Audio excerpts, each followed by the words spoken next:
The Secret of Success by William Walker Atkinson. A course of 9 lessons on the subject of the application of the latent powers of the individual toward attainment of success in life. Originally published in 1908. This recording is a production of Stories Day N for the purpose of research, study, and discussion.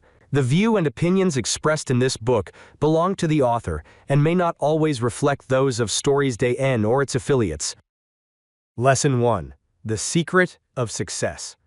It is with some hesitation that we bring ourselves to write this little book, entitled The Secret of Success. Not that we are not in sympathy with the subject, not that we do not believe that there is a secret of success, but because there has been so much written on the subject of success, that is the various twaddle, masses of platitudinous wordiness, that we hesitate to take the position of a teacher of success. It is so easy to fill pages of paper with good advice. It is so much easier to say things than to do them, so much easier to formulate a code of precepts than to get out into the field of active endeavor and put into practice the same precepts. And you may imagine why we hesitate to assume a role which would lay us open to the suspicion of being one of the "do as I tell you and not as I do" teachers of the art of success. But there is another side of the question. There is, besides the mere recital of a list of good qualities leading to success, a list with which every schoolboy and reader of the magazines is acquainted, a something else, and that something else is a suggestion that the seeker for success has a something within himself, which, if expressed into activity and action, will prove of great value to him. A veritable secret of success, instead of a code of rules. And, so we propose to devote this little book to unfolding our idea of what this something within is, and what it will do for one who will unfold it, and thus express it into action. So therefore, do not expect to find this book a complete compendium of rules conducive to success, approved of and formulated by the successful men of the world, who became acquainted with these rules only after they had attained success, and consequently had time and inclination to preach to others. This is not a book of that sort. It is quite different. We hope you will like it. It will do you good in any event. All people are striving and seeking success. Their idea of success may differ, but they have all agreed upon the desirability of attainment. Attainment, that is the word, which embodies the essence of that which we call success. It is the getting there idea, the idea of attainment, of reaching the goal for which we set out. That is the story, attainment. Many men and women have endeavored to point out the way to success, and while some have rendered valuable service to those who were following them on the path of attainment, yet none have been able to tell the whole story of success. And this is not to be wondered about, for the reason that on the road to success, each and every individual must be, in a measure, a law unto himself, or herself. No two temperaments are exactly alike. Nature delights in variety. No two sets of circumstances are precisely the same. Infinite variety manifests here also. And so it would be folly to attempt to lay down rules of universal application, which would surely lead all to the great goal of success. One has but to look around him on all sides and see the different needs of the different individuals composing the crowd, in order to recognize the futility of any attempt to lay down lines of universal instruction on this subject. Each and every man who has succeeded has done so in a different way, generally along some original lines of action. In fact, the faculty or characteristic known as individuality seems to have played an important part in the success of the majority of persons who have attained it. And individuality renders those possessing it to a marked degree to be likely to depart from any set of rules or laid-out courses of action. And so, it may be stated as a general principle that each must work out his own success along the lines of his own individuality, rather than by following any set rule or line of conduct. In view of what we have just said, it may seem strange that, feeling as we do, we have ventured to write a little book entitled The Secret of Success, particularly as we have started the said book by declaring the impossibility of laying down any set rules on the subject.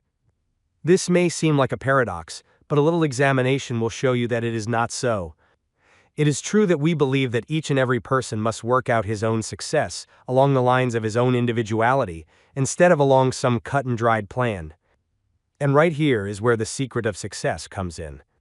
Along the lines of his own individuality, we have just said, then it must follow that one must possess individuality before he may work along its lines. And in the measure that he possesses individuality, so will he possess the first prerequisite to success. And that is what we mean by the secret of success, individuality. Every person possesses dormant and latent individuality, but only a few allow it to express itself. The majority of us are like human sheep trotting along complacently, after some self-assertive bellwether, whose tinkling bell serves to guide our footsteps. We have absorbed the notion somehow that these bellwethers possess the sum and substance of human knowledge and power, and ability to think, and instead of unfolding our own dormant powers and latent possibilities, we allow them to remain in obscurity, and we trot along joggity-jog after our pet bellwether. People are very much like sheep in this way. They are obedient and imitative animals, and rather than assume the responsibility of directing their own footsteps, they wait until someone takes the lead, and then away they stampede after him.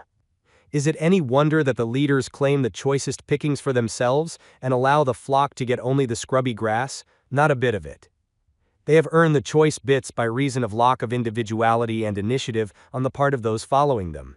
In fact, they were chosen as leaders because of this self-assertive and self-directive quality. If they had stood back in a modest, mild manner, they would have been pushed aside by the flock that would disclaim them as leaders, in favor of others who knew how to push to the front. Now, in this little book, we shall not endeavor to awaken a spirit of bellwetherism in you, nor to urge you to strive to lead the flock.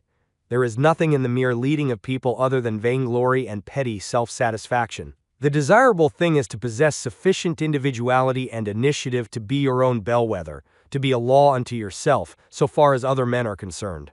The great men, the strong men, care nothing for the flock, which so obediently trots along after them. They derive no satisfaction from this thing, which pleases only inferior minds, and gratifies only petty natures and ambitions. The big men, the great spirits of all ages, have derived more satisfaction from that inward conviction of strength and ability which they felt unfolding into activity within themselves than in the plaudits of the mob, or in the servility of those imitative creatures who sought to follow in their footsteps. And this thing called individuality is a real thing, inherent in each of us, and which may be developed and brought into activity in each one of us if we go about it right. Individuality is the expression of ourself, that self, which is what we mean when we say I. Each of us is an individual, an I, differing from every other I in the universe, so far as personal expression is concerned.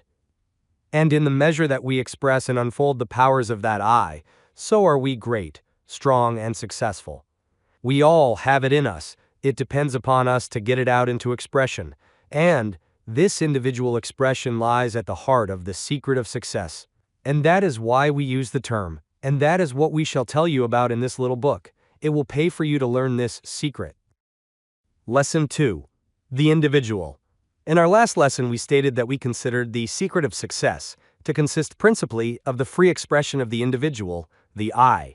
But before you will be able to apply this idea successfully, you must first awaken to a realization of what the individual, the I, within you, really is. This statement may appear ridiculous at first to many of you, but it will pay you to acquaint yourself fully with the idea behind it, for upon the true realization of I comes power. If you will stop and take stock of yourself, you will find that you are a more complex being than you had at first considered yourself to be. In the first place, there is the I, which is the real self or the individual, and there is the me, which is something attached to and belonging to the I, the personality. For proof of this, let the I take stock of the me, and it will find that the latter consists of three phases or principles, i.e., 1. The physical body, 2. The vital energy, 3. The mind. Many people are in the habit of regarding their bodies as the I part of them, but a little consideration will show them that the body is but a material covering, or machine, through which and by means of which the I is able to manifest itself. A little thought will show that one may be vividly conscious of the I am part of himself, while totally oblivious of the presence of the physical body. This being so, it follows that the I is independent of the body, and that the latter falls into the me classification. The physical body may exist after the I has left it. The dead body is not the I. The physical body is composed of countless particles, which are changing places every moment of our lives. Our body of today is entirely different from our body of a year ago. Then comes the second principle of the me, the vital energy, or what many call life. This is seen to be independent of the body, which it energizes, but it, too, is transitory and changeable, and readily may be seen to be but a something used to animate and energize the body, an instrument of the I, and therefore a principle of the me. What then is left to the I to examine and determine its nature? The answer that comes naturally to the lips is, the mind, by which I know the truth of what you have just said. But stop a moment. You have said, speaking of the mind, by which I know, have you not, in saying this, acknowledged the mind to be a something through which the I acts? Think a moment. Is the mind you? You are aware that your mental states change, your emotions vary, your feelings differ from time to time. Your very ideas and thoughts are inconsistent and are subject to outside influences, or else are molded and governed by that which you call I, or your real self. Then there must be something behind mental states, ideas, feelings, thoughts, etc., which is superior to them and which knows them just as one knows a thing apart from itself, but which it uses. You say, I feel, I think, I believe, I know, I will, etc., etc. Now which is the real self? The mental states just mentioned, or the I, which is the subject, or real cause of the mental phenomena? It is not the mind that knows, but the I, which uses the mind in order to know. This may seem a little abstruse to you if you have never been made a study of the subject. But think it over a little, and the idea will clearly define itself in your mind. We are not telling you these things merely to give you an idea of metaphysics, philosophy, or psychology. There are many books that go into these matters at length and in detail, so it is not for that reason. The real reason is that with a realization of the I or real self comes a sense of power that will manifest through you and make you strong. The awakening to a realization of the I, in its clearness and vividness, will cause you to feel a sense of being and power that you have never before known. Before you can express individuality, you must realize that you are an individual. And you must be aware of this I within you before you can realize that you are an individual. The me side of you is what is called personality, to the outer appearance of yourself. Your personality is made up of countless characteristics, traits, habits, thoughts, expressions and motions. It is a bunch of peculiarities and personal traits that you have been thinking was the real I all this time. But it is not. Do you know what the idea of personality arose from? Let us tell you. Turn to the pages of any good dictionary and you will see that the word originated from the Latin word persona, meaning a mask used by actors in ancient times, and which the word in turn was derived from two other words, sonare, meaning to sound, and per, meaning through, the two words combined meaning to sound through, the idea being that the voice of the actor sounded through the mask of the assumed personality or character. Webster gives the following as one of the meanings of person, even to this day: a character or part, as in a play, an assumed character. So then personality means the part you are playing in the great play of life, on the stage of the universe. The real individual concealed behind the mask of personality is you, the real self, the I. That part of you which you are conscious when you say I am, which is your assertion of existence and latent power. Individual means something that cannot be divided or subtracted from, something that cannot be injured or hurt by outside forces, something real. And you are an individual, a real self, an I, something endowed with life, mind, and power, to use as you will. A poet named Orr wrote, "Lord of 1,000 worlds am I, and I reign since time began, and night and day, in cyclic sway, shall pass while their deeds I scan. Yet time shall cease ere I find release, for I am the soul of man." Lesson 3. Spiritedness. To many of you, the title of this lesson, Spiritedness, may seem to have some connection with spirits, disembodied entities, or else the soul, or some higher part of it, to which the name spirit is often applied. But, in this case, we use the word in a different sense, and yet in a sense approved by many advanced teachers and investigators of the occult and spiritual. One of the meanings of the word spirit, as given by Webster, is as follows: energy, vivacity, ardor, enthusiasm, courage, etc., while the same authority defines the word spirited as animated, full of life and vigor, lively, etc. These definitions will give you a hint of the sense in which we are now using the term, but there is still more to it. To us, the word spirit expresses the idea of the real essential nature of the universal power, and which is also manifested in man as the center of his being, his essential strength and power, from whence proceeds all that renders him an individual. Spiritedness does not mean the quality of being ethereal, goody-goody, spiritual, otherworldly, or anything of that sort. It means the state of being animated, meaning possessed of life and vigor, so that the state is really that of being filled with power and life. and that power and life comes from the very center of one's being, the I am region or plane of mind and consciousness. Spiritedness is manifested in different degrees among different men, and even among the animals. It is an elementary, fundamental, primitive quality and expression of life, and does not depend upon culture, refinement, or education. Its development seems to depend upon such instinctive or intuitional recognition of the something within, the power of the individual, which is derived from that universal power of which we are all expressions. And even some of the animals seem to possess it. A recent writer on the taming of animals expresses instinctive realization of spiritedness among some of the higher animals as follows. Put two male baboons in the same cage, and they will open their mouths, show all their teeth, and blow at each other. But one of them, even though he may possess the uglier dentition, will blow with a difference, with an inward shakiness that marks him as the underdog at once. No test of battle is needed at all. It is the same with the big cats.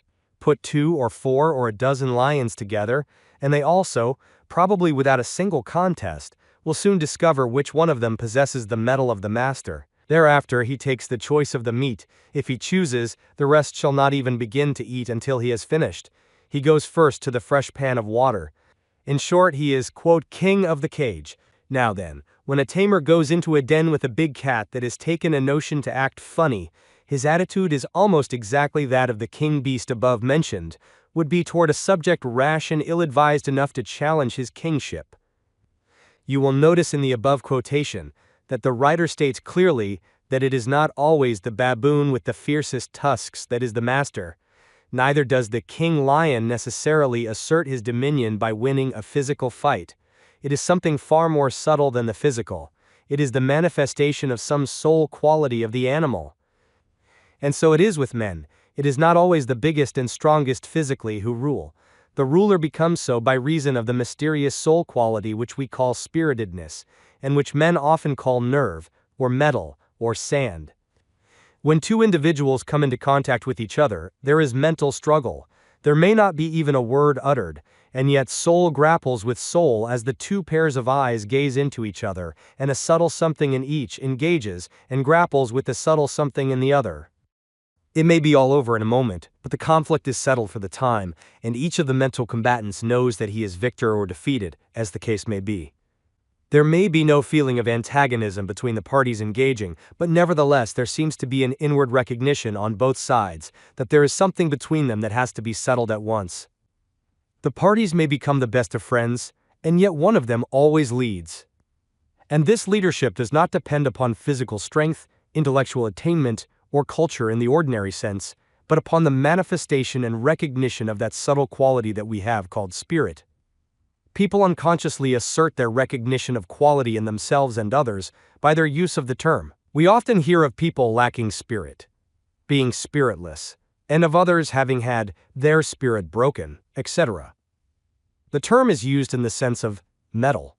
A mettled horse or man is high-spirited, according to the dictionaries, and the same authorities define mettlesome as full of spirit. So you see the term is used as we have employed it. But the explanation of the source of the spiritedness is not given. Breeders of thoroughbred racing horses will tell you that a horse having spirit will run a gamer race, and will often outdistance and outwind a horse having higher physical characteristics, but less spirit or class. Horsemen insist that the possession of spirit in a horse is recognized by the other horses, who are affected by it and become discouraged, and allow themselves to be beaten, although often they may be better racing machines physically. This spirit is a fundamental vital strength possessed by all living things in degrees, and it may be developed and strengthened in oneself. In our next lesson we shall recite a few instances of its manifestation among men. Oliver Wendell Holmes, in one of his books, gives the following vivid description of the conflict of spiritedness between two men. The Koh-i-Noor's face turned so white with rage that his blue-black mustache and beard looked fearful against it. He grinned with wrath and caught at a tumbler, as if he would have thrown its contents at the speaker. The young Marylander fixed his clear, steady eye upon him, and laid his hand on his arm, carelessly almost. But the jewel felt that he could not move it. It was no use.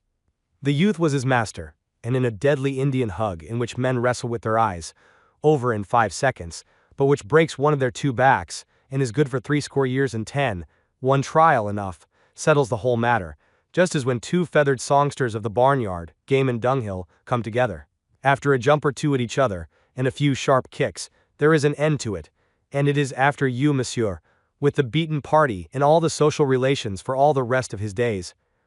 Fothergill says, Emily Bronte sketched out her ideal of a being possessed of immense willpower in a thorough ruffian, Heathcliff, a massive muscular brute. Well, it was a girl's conception of a strong man.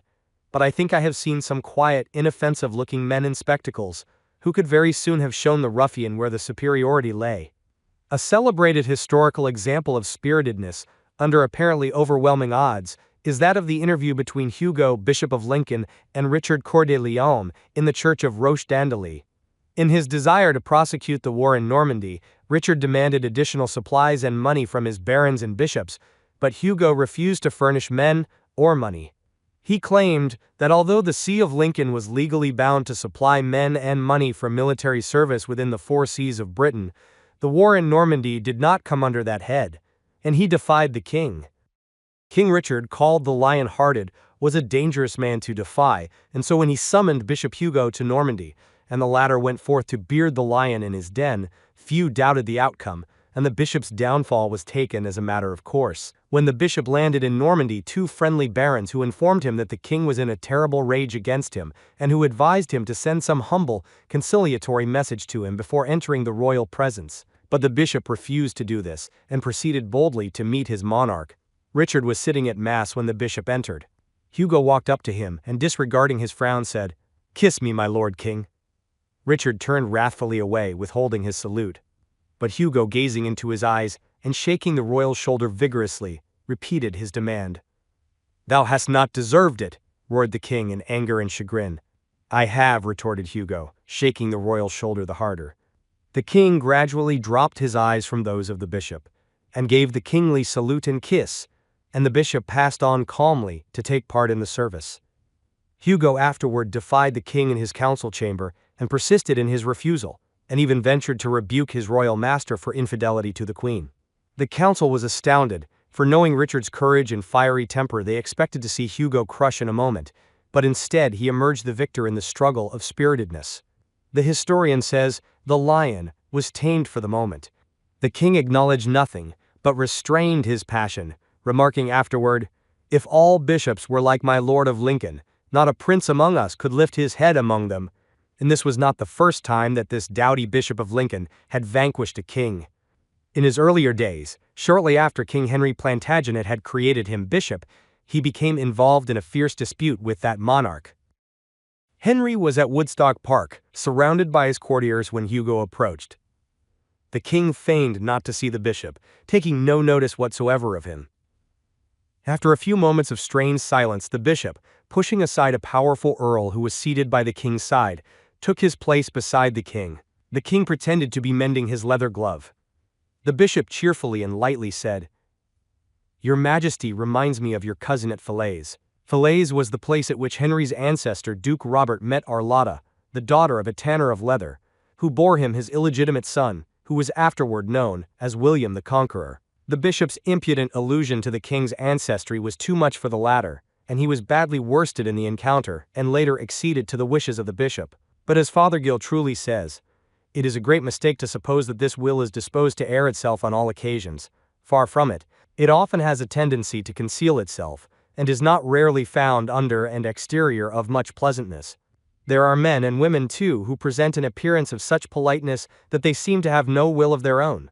They apparently exist merely to do what is agreeable to others, but just wait till the time comes, and then the latent willpower is revealed, and we find under this velvet glove the iron hand, and no mistake about it. It is the secret of the diplomatist.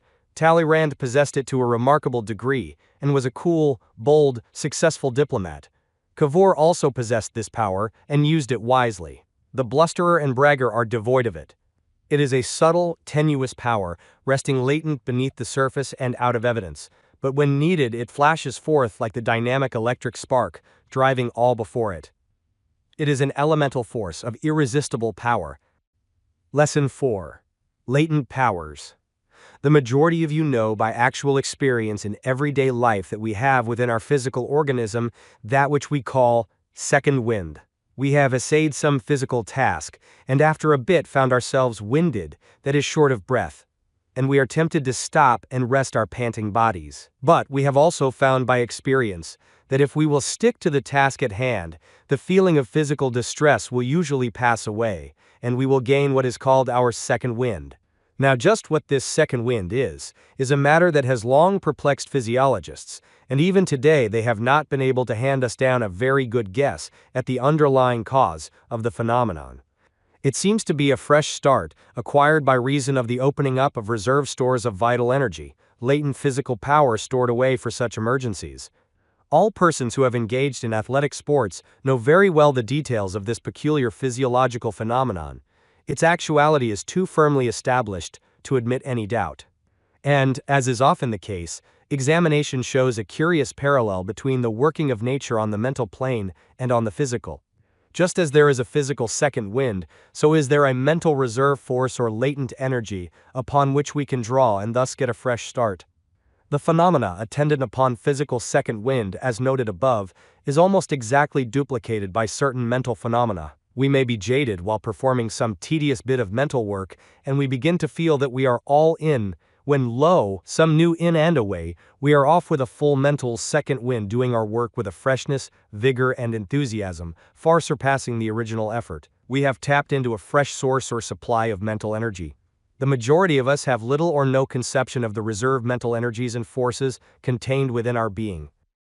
We jog along at our customary gait, thinking that we are doing our best and getting all out of life that there is in it, think we are expressing ourselves to our utmost capacity. But we are living only in the first wind mental state, and behind our working mentality are stores of wonderful mental energy and power, faculties lying dormant, power lying latent, awaiting the magic command of the will in order to awaken into activity and outward expression. We are far greater beings than we have realized. We are giants of power, if we did but know it. Many of us are like young elephants that allow themselves to be mastered by weak men, and put through their paces, little dreaming of the mighty strength and power concealed within their organisms. Those of you who have read our little manual entitled The Inner Consciousness will recall what we said therein regarding the regions above and below the plane of the ordinary outer consciousness. And on those hidden planes of the mind are untold possibilities, the raw materials for mighty mental tasks and achievement, the storage batteries of wonderful accomplishment. The trouble with us is that we do not realize the existence of these faculties. We think that we are merely what we manifest in our ordinary dog-trot gait. Another problem is that we have not had the incentive to take action. We have lacked the interest to do great things. We haven't wanted to hard enough. This want to hard enough is the great inciting power in life. Desire is the fire which rouses up the steam of will. Without incentive, and that means desire, we accomplish nothing. Given the great, earnest, burning, ardent desire as an animating force, the great incentive to take action, and we are able to get up this mental second wind, yes, third, fourth, and fifth winds, tapping one plane of inward power after another, until we work mental miracles. We wonder at the achievements of the great men in all walks of life, and we are apt to excuse ourselves by the sad remark that these people seem to have it in them, while we have not. Nonsense. We all have it in us to do things 100 times greater than we are doing. The trouble is not in greater than we are doing. The trouble is not in the lack of power and mental material, but in the desire and interest, and incentive to arouse into activity those wonderful storehouses of dynamic power within our mentality. We fail to call into our disposal, and which is like all other natural powers and forces, eager and anxious to be manifested and expressed. Yes, that's what we said, anxious and eager, for all natural forces, penned up and in a static condition, seem to be bursting with desire to manifest and express into outer dynamic activity. This seems to be a law of life and nature. Nature and all in it seems to be eager for active expression. Have you not been surprised at yourselves at times, when under some slightly higher pressure and incentive, something within you seemed to break its bounds and fairly carry you off of your feet in its rush into active work? Have you not accomplished tasks under the stress of a sudden urgent need that you would have deemed impossible in cold blood? Have you not carried all before you when you warmed up to the task, whereas your ordinary self would have stood around doing nothing under ordinary circumstances. Earnestness and enthusiasm are two great factors in bringing into operation these latent forces and dormant powers of the mentality. But one need not stand by and wait until you work yourself into a fit of fervor before the energies spring into action. You can by a careful training of the will, or rather by a carefully training of yourself use your will, manage to get hold of the mental throttle so that you may pull it down and turn on a full head of steam whenever necessary. And when you have once mastered this, you will find that you are not any more tired when running under full pressure than when you are crawling along, this being one of the secrets of success.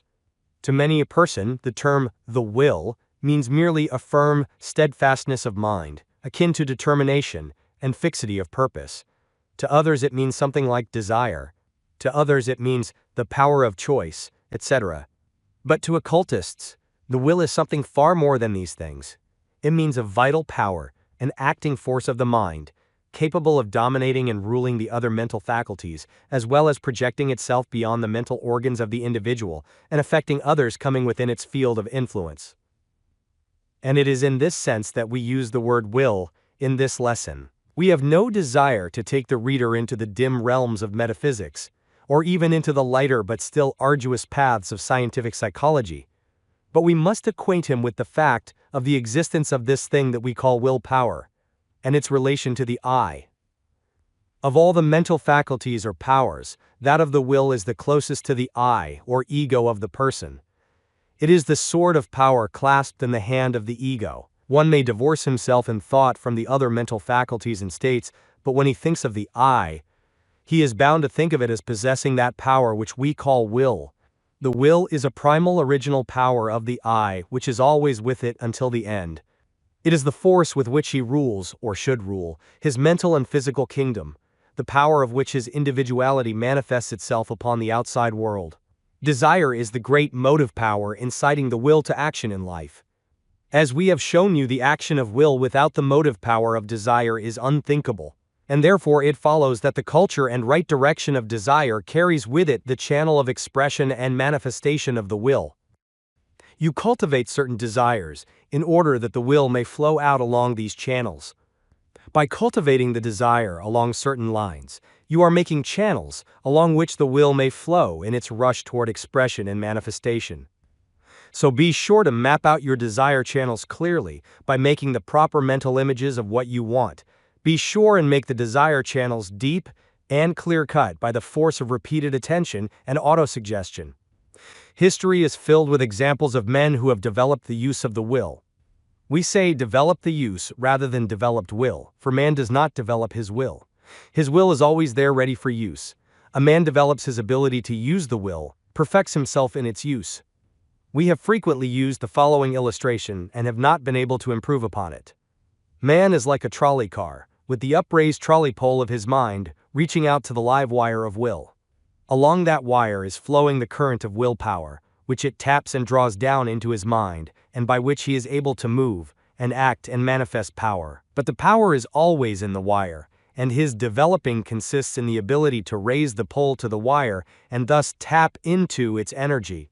If you will carry this idea in your mind, you will be able to apply this truth more easily in your everyday life. A great promoter of the steel pen and electroplating industries possesses this quality to a marked degree. It has been said of him that he had, to begin with, a strong, powerful, almost irresistible will, and whoever and whatever he opposed, he surely conquered in the end. Buxton said, "The longer I live, the more certain I am that the great difference between men, between the feeble and the powerful, the great and the insignificant, is energy, invincible determination, a purpose once fixed, and the victory or death. That quality will do anything that can be done in this world, and no talents, no circumstances, no opportunities will make a two-legged creature a man without it."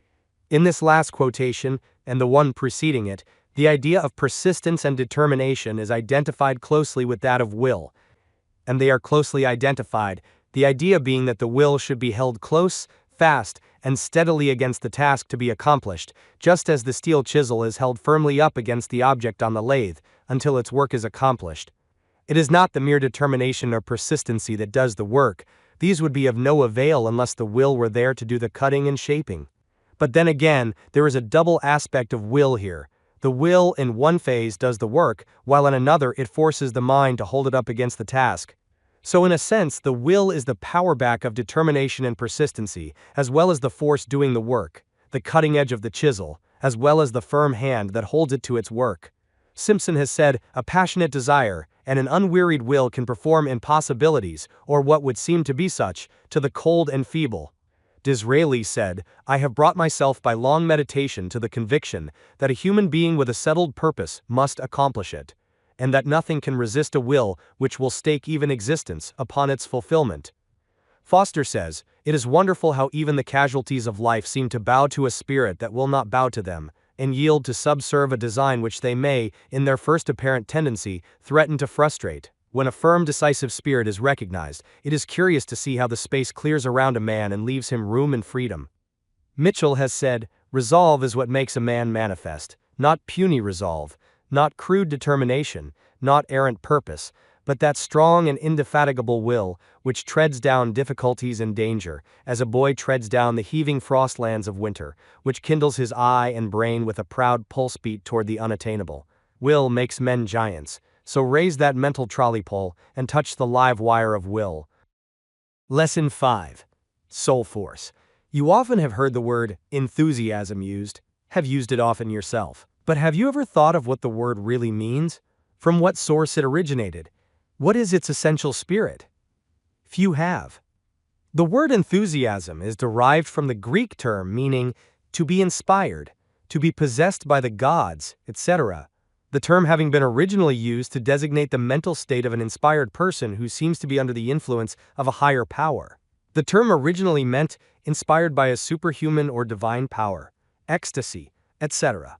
It is now used, according to Webster, in the sense of enkindled and kindling fervor of soul, ardent and imaginative zeal or interest, lively manifestation of joy or zeal, etc. The word has acquired a secondary and unfavorable meaning in the sense of visionary zeal, imaginative fervor, etc. But its real and primary meaning is that ardent, lively zeal and interest in a thing, which seems to awaken into activity some inner forces of one's nature. Real enthusiasm means a powerful mental state exerted in favor of or against some idea. A person filled with enthusiasm seems indeed to be inspired by some power or being higher than himself. He taps onto a source of power of which he is not ordinarily conscious. And the result is that he becomes, as a great magnet, radiating attractive force in all directions and influencing those within his field of influence. For enthusiasm is contagious, and when really experienced by the individual, renders him a source of inductive power and a center of mental influence. But the power with which he is filled does not come from an outside source. It comes from certain inner regions of his mind or soul, from his inner consciousness. Those who have read our little manual entitled Inner Consciousness will readily understand from what part of the mentality such power is derived. Enthusiasm is really soul power, and when genuine is so recognized and felt by those coming within its field of influence. Without a certain amount of enthusiasm, no one ever has attained success, and never will do so.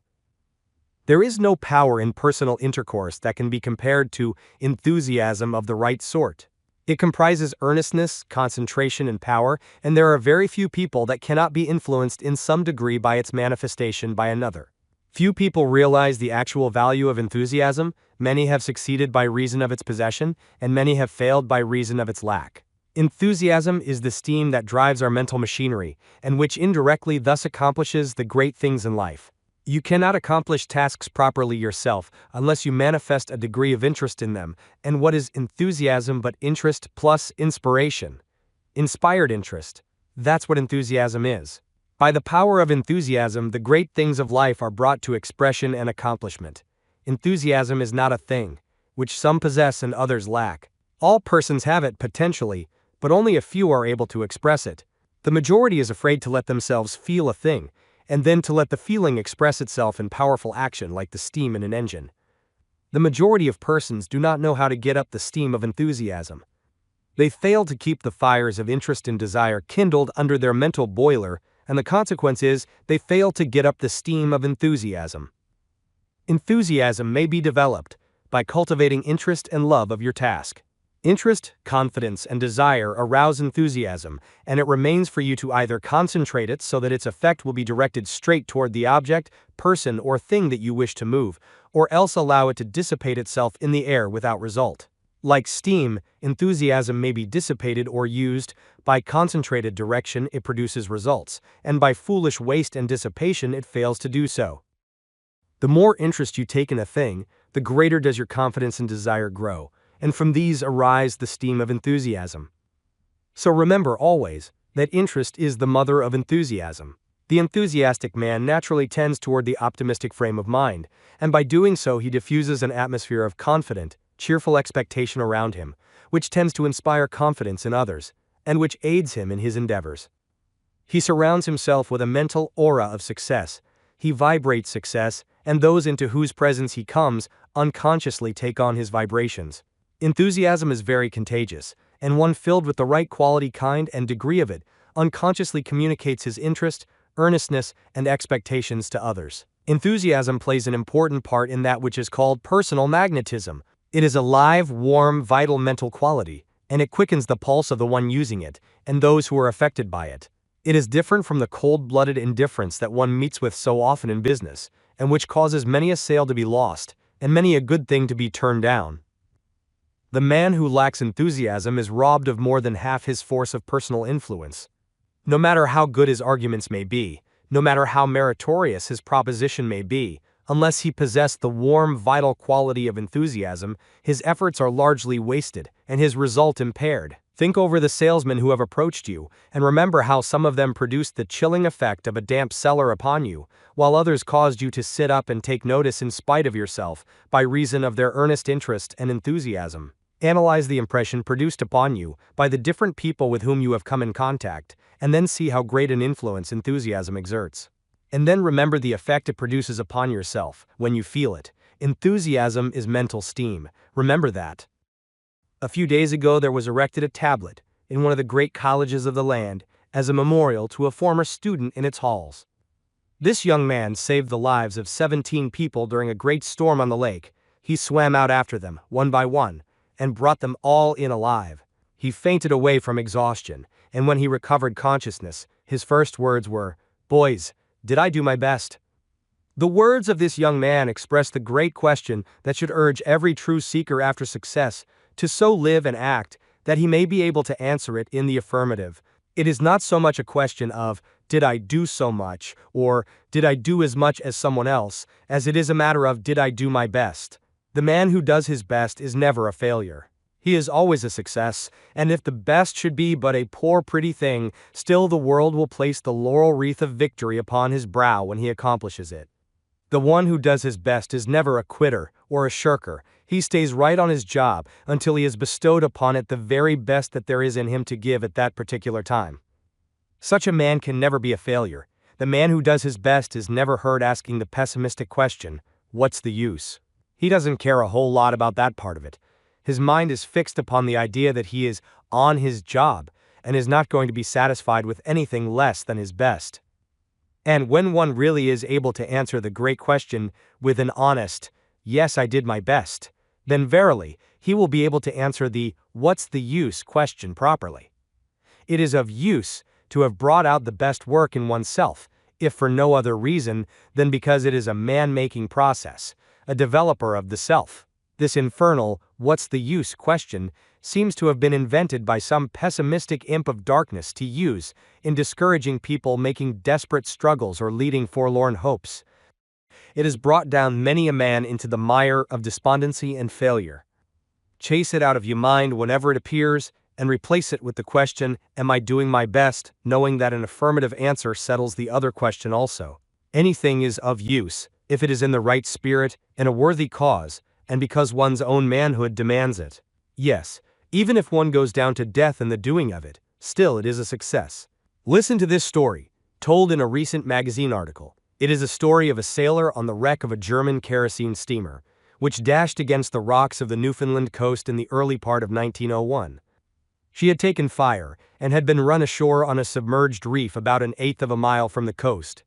The coastline itself was a wall, some 400 feet high. When morning dawned, the fishermen on shore saw that her boats were all gone, and all the crew and officers had apparently been lost, all except 3 men. 2 of these 3 men were standing on the bridge, the third was aloft, lashed to the rigging.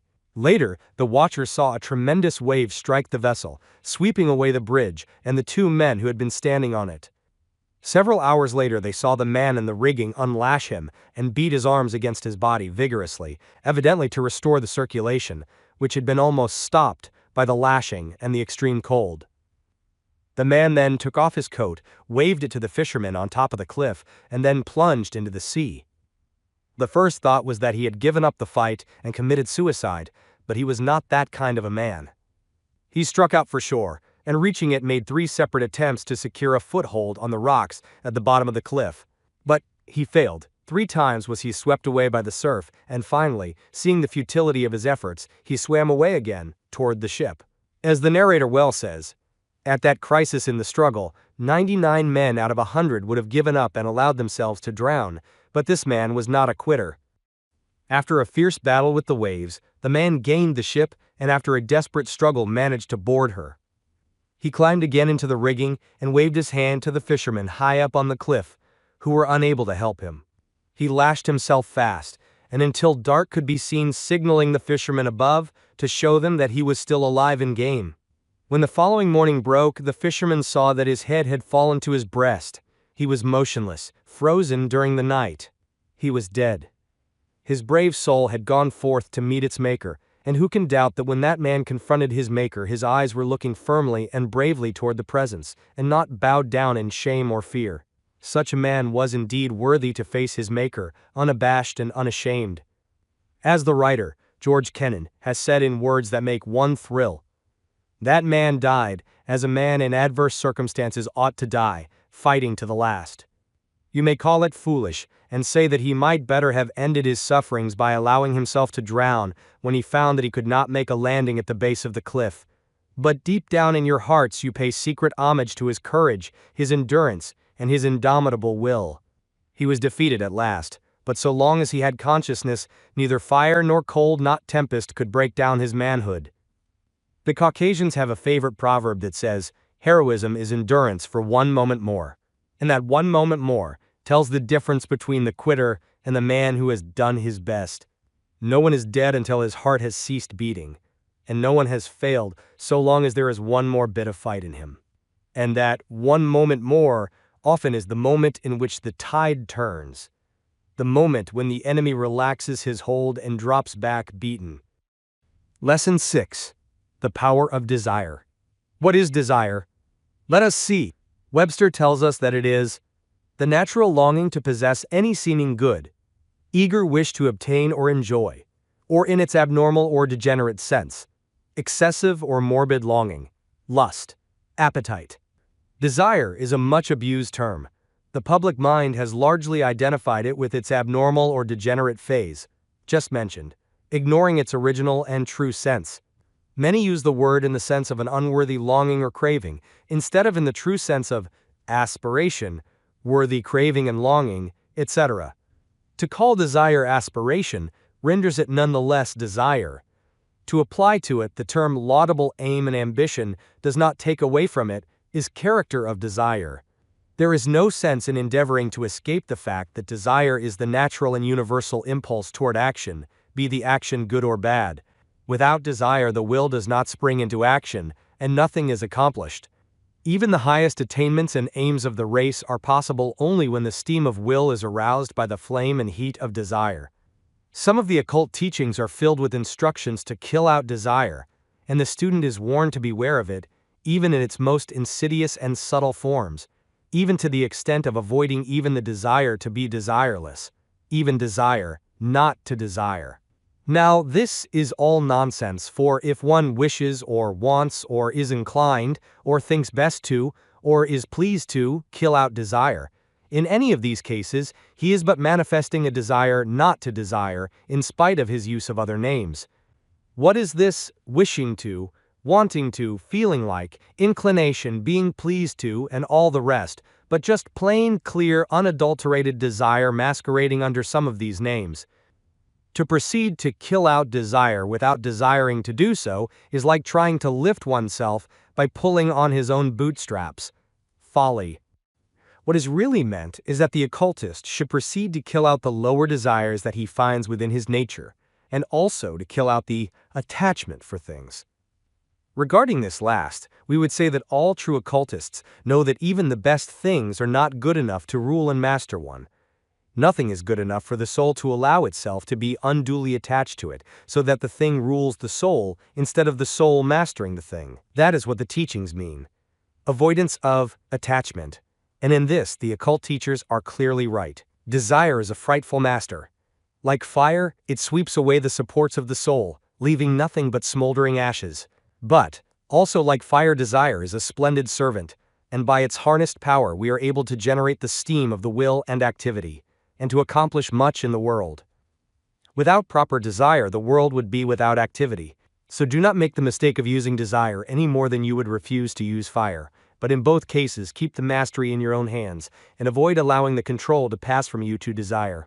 Desire is the motivating force that runs the world, as little as we care to admit it in many cases. Look around you and see the effects of desire in every human act, good or bad. As a writer has said, every deed that we do, good or bad, is prompted by desire. We are charitable because we desire to relieve our inner distress at the sight of suffering, or from the desire of sympathy, or from the desire to be respected in this world, or to secure a comfortable place in the next. One man is kind because he desires to be kind, because it gives him satisfaction to be kind, while another man is cruel from precisely the same kind of motive. One man does his duty because he desires to do it. He obtains a higher satisfaction from duty well done than he would from the neglecting of it, in accordance with some weaker desires. The religious man is religious because his religious desires are stronger than his irreligious ones, because he finds a higher satisfaction in religion than in the pursuits of the worldly minded. The moral man is moral because his moral desires are stronger than his immoral ones. He obtains a greater satisfaction in being moral than in being the contrary. Everything we do is prompted by desire in some shape or form, high or low. Man cannot be desireless and act in any way. Desire is the motivating power behind all actions. It is a natural law of life. Everything from the atom to the monad, from the monad to the insect, from the insect to man, from man to nature, acts and does things by reason of the power and force of desire, the animating motive. All the above, at the first glance, would seem to make of man a mere machine, subject to the power of any stray desire that might happen to come into his mind.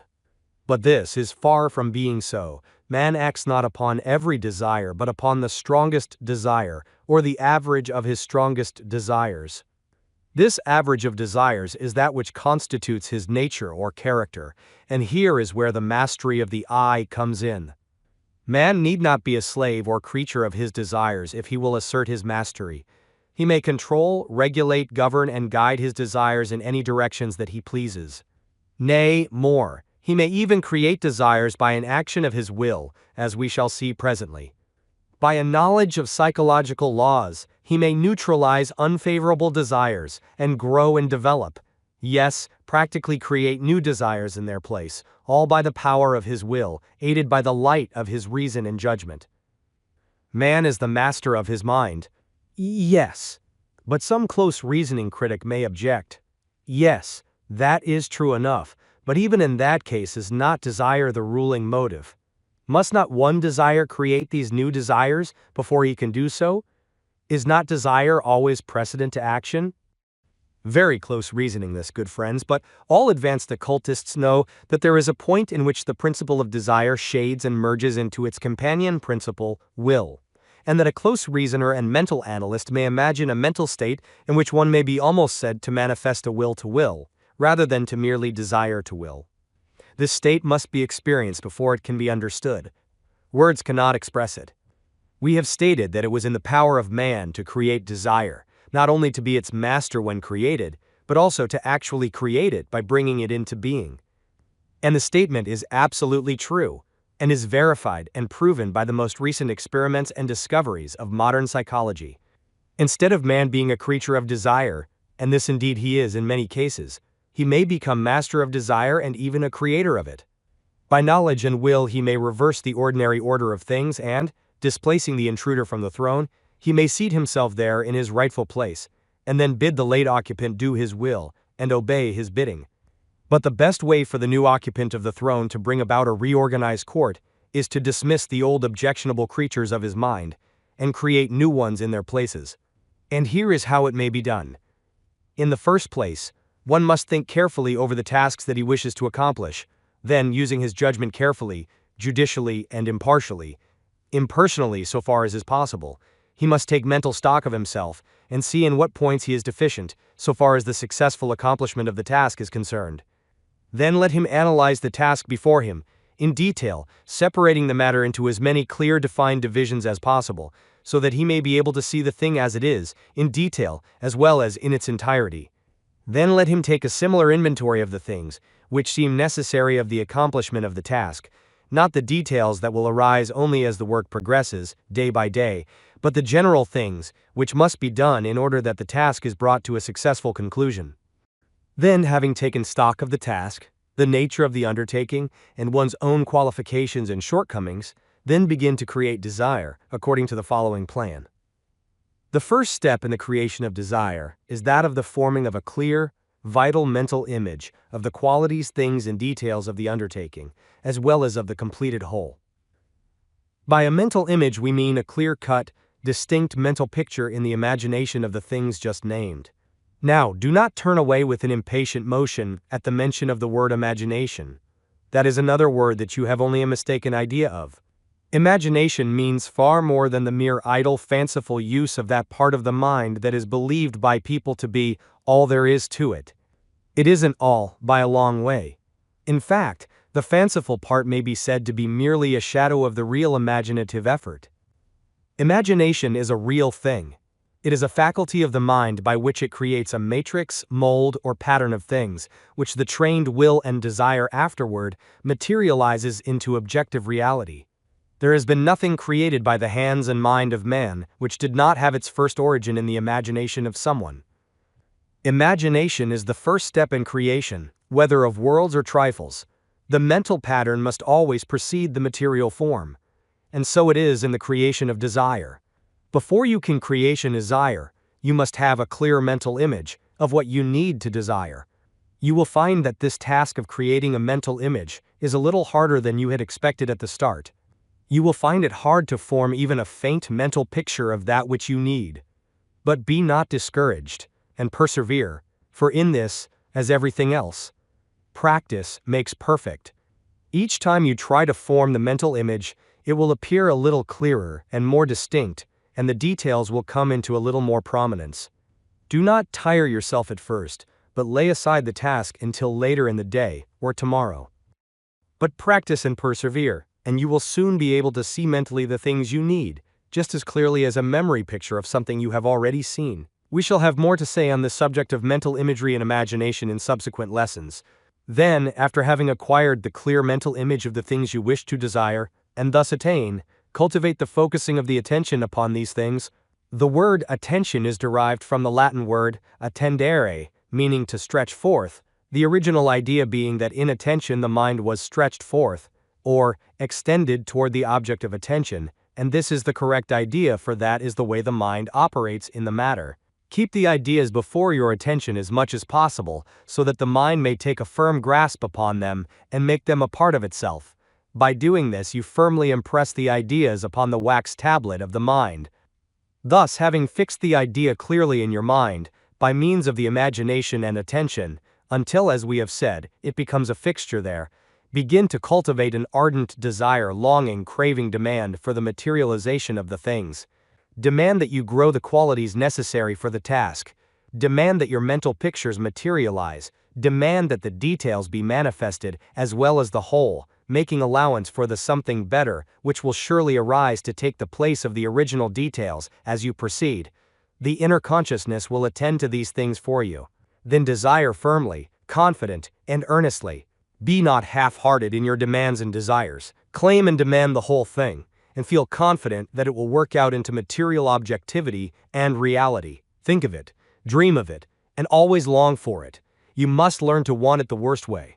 Learn to want it hard enough. You can attain and obtain many things by wanting them hard enough. The trouble is with most of us that we do not want things hard enough. We mistake vague cravings and wishes for earnest, longing, demanding desire and want. Get to desire and demand the thing just as you demand and desire your daily meals, that is, wanting it the worst way. This is merely a hint. Surely you can supply the rest if you are in earnest and want to hard enough. Lesson 7. The Law of Attraction. There is in nature a great law, the law of attraction, by the operations of which all things, from atoms to men, are attracted toward each other in the degree of the common affinity of common use. The reverse of this law, which is merely another manifestation of its power, is what is called repulsion, which is but the other pole of attraction, and by the operations of which things tend to repel each other in the degree that they are unlike, opposing, and of no use to each other. The law of attraction is universal, on all the planes of life, from the physical to the spiritual. Its operations are uniform and constant, and we may take the phenomena of one plane and thereby study the phenomena of another plane. For the same rule applies in each case. The same law is in operation in the same way. Beginning with the tiny corpuscles, electrons or ions, of which the atoms are formed, we find manifested the law of attraction. Certain electrons attract each other and repel others still, thereby causing to spring into existing groups, combinations and colonies of electrons, which being in agreement and harmony manifest and constitute what are called atoms, which until recently were supposed to be the primal form of matter. Passing on the atoms themselves, we find many degrees of affinity and attraction existing between them, which cause them to combine and form into molecules, of which all masses of matter consists. For instance, every drop of water is composed of countless molecules of water, and each molecule is composed of 2 atoms of hydrogen and 1 atom of oxygen, the combination always being the same in every molecule of water. Now, why these atoms combine in just this way, the same invariable grouping and proportion? Not by chance, surely, for there is no such thing in nature. There is a natural law back of every phenomenon. And in this case it is the law of attraction manifesting in the case of these atoms. And it is so in all chemical combinations. It is called chemical affinity. Sometimes an attached atom will come in contact with, or in proximity to, another atom, and then bang goes the explosion of the molecule as the atom flies away from its partners and into the arms of the other atom for which it has a greater affinity. There are marriages and divorces in the world of atoms, you will notice. And, in the cases of the molecules, it is found that certain molecules are attracted to others of the same kind, under what is called cohesion, and thus masses of matter are composed. A piece of gold, silver, tin, glass, or other form of matter is composed of countless molecules held together tightly by cohesion, and this cohesion is merely another form of the law of attraction, the same that draws all things together.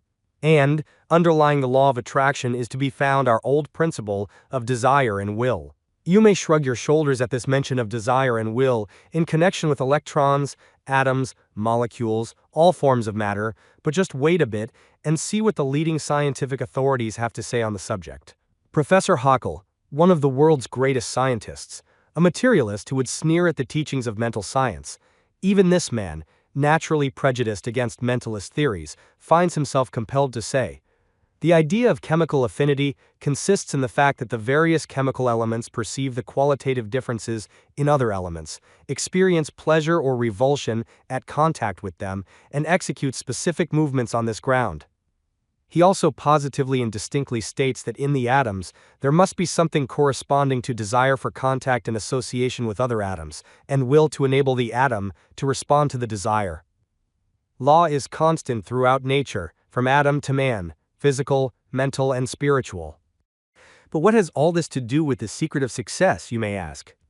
Simply that the law of attraction is an important part in the secret of success, inasmuch as it tends to bring to us the things, persons, and circumstances in accordance with our earnest desire, demand, and will, just as it brings together the atoms and other particles of matter. Make yourself an atom of living desire, and you will attract to yourself the person, things, and circumstances fitting in with the accomplishment of your desire. You will also get into rapport with those who are working along the same lines of thought and will be attracted to them, and they to you, and you will be brought into relations with persons, things, and environments likely to work out the problem of your desires. You will get next to the right persons and things, all by the operation of this great natural law of attraction. No necromancy or magic about it at all, nothing supernatural or mysterious, just the operations of a great natural law. You can do little by yourself in life, be you ever so strong and able. Life is a complex thing, and individuals are interdependent upon each other for the doings of things. One individual, segregated from all the other individuals, could accomplish little or nothing along the lines of outer activity. He must form combinations, arrangements, harmonies and agreements with others, and in accordance with environments and things, that is, he must create and use the proper environments and things, and draw to himself others with whom he must form combinations, in order to do things. And these persons, things and environments come to him, and he to them, by reason of this great law of attraction. And the way he sets into operation this great law of attraction is by the operation of his desire, and along the lines of mental imagery. Do you see the connection now? So be careful to form, cultivate and manifest the right desires, hold to them firmly, strongly and constantly, and you will set into operation this great law, which forms an important part of the secret of success. Desire force is the motive power leading the activities of life. It is the basic vital power, which animates the minds of living things and urges them forth to action. Without strong desire, no one accomplishes anything worthy of the name, and the greater the desire, the greater will be the amount of energy generated and manifested, everything else being equal. That is to say, that given a dozen men of equal intellect, physical health and mental activity, equal in everything else except desire, in short, the ones in whom the greatest desire resides and is manifested, will outstrip the others in attainment, and of these winners, the one in whose desire burns like an unquenchable flame will be the one who will master the others by the force of his primitive elementary power. Not only does desire give to the man that inward motive, which leads to the unfoldment of the power within himself, but it does more than this, it causes to radiate from him the finer and more subtle mental and vital forces of his nature, which, flowing forth in all directions like the magnetic waves from the magnet, or the electric waves from the dynamo, influencing all who come within the field of force. Desire force is a real, active, effective force of nature, and serves to attract, draw, and bring to a center that which is in line with the nature of the desire. The much talked of law of attraction, of which so much is heard in mental science and the new thought, depends largely upon the force and power of desire. Desire force is at the center of the law of attraction. There is a tendency in nature to attract and draw to the center of a desire the things which are needed to fulfill that desire. One's own will come to him by reason of his natural force, which lies behind and underneath the entire phenomena of mental influence. This being so, does it not become at once apparent why one who wishes to accomplish anything should be sure to create a strong desire for it, and at the same time be sure to acquire the art of visualization, so as to form a clear mental picture of the thing desired, a clear mold in which the materialized reality may manifest? Have you ever come in contact with any of the great men of modern business life? If you have seen these people in action, you will have become conscious of a subtle, mysterious something about them, a something that you could actually feel, a something that seemed to draw you to fit in to their schemes, plans, and desires, almost by an irresistible force. These people are all people of the strongest kind of desire. Their desire force manifests strongly and affects those with whom they come in contact. Not only this, but their desire force flows from them in great waves, which occultists inform us soon manifests a circular or whirlpool-like motion, swing around and around the center of the desire. These men become actual cyclones of desire, into which nearly everything that comes within its sweep is affected and swept into the vortex. Have we not evidences of this in the cases of all the great leaders of men? Can we not see the operation of that mighty law of attraction which brings to them their own? We are apt to call this willpower, and so it is in a way. Back and under the will in such cases is to be found the ardent, burning desire that is the motive force of the attractive power. This desire force is a primitive elemental thing.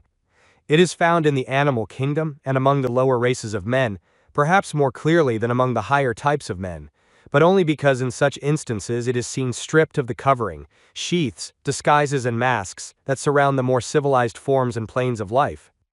But remember this, the same principle is manifested under and beneath the polished veneer of civilized life.